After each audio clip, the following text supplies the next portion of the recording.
Welcome along to the 10-day trend. It should be the easiest 10-day trend of the year because it's St Swithin's Day. So in theory, we could do the next 4 10-day trends. The folklore has it that what we've got today we'll have for the next 40 days. So just look up and that's your forecast for the rest of summer pretty much.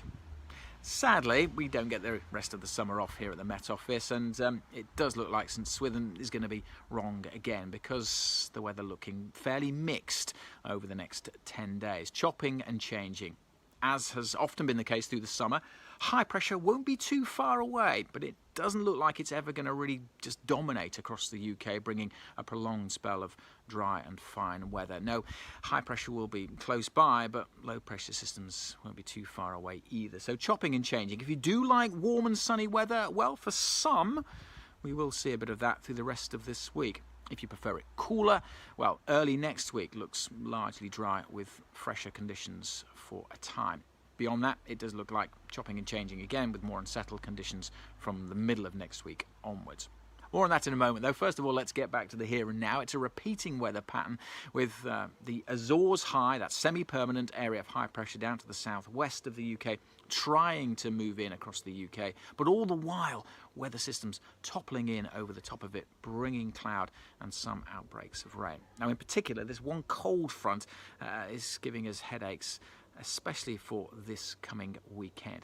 Now, it's important for 2 reasons. One, it's a cold front, so it's going to bring a band of cloud and rain, but also it marks the boundary between potentially some very warm conditions across the south later this week and temperatures closer to average further north. Yes, in the south, with some sunshine, Thursday afternoon and particularly into Friday, temperatures could really start to jump up. But how long that lasts, well, it depends on the position of the cold front. As I said, that's been giving us headaches throughout this week. Let me show you examples now of the complexities of the forecast from that cold front into the weekend. This is the spaghetti plot, so called because it looks like spaghetti, of where that cold front could be on Saturday lunchtime. You can see there's quite a broad area there. This is generated by running the computer models several times, and each time it draws a line where it thinks the weather front could be. This is the ECMWF, or European model projections for Saturday.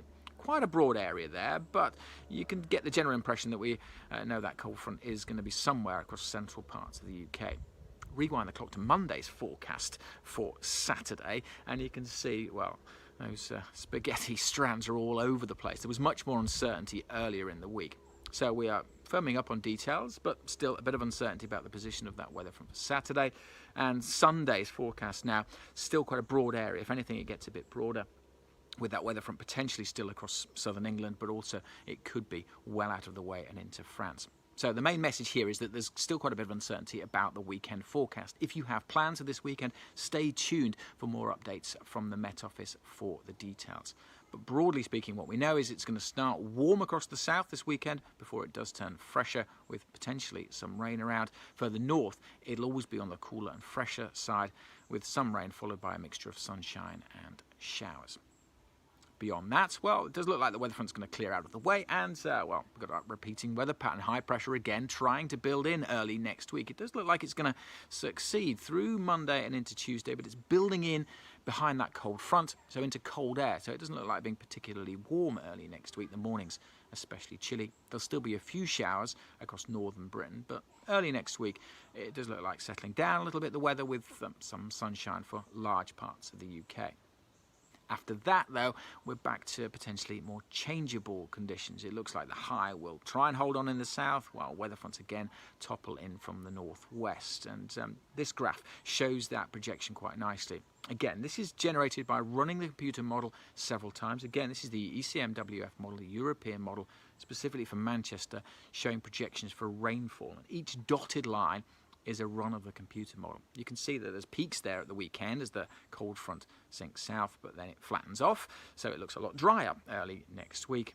And then we see those peaks again towards the back end of next week, suggesting a greater chance of weather fronts bringing more rain in from the Atlantic.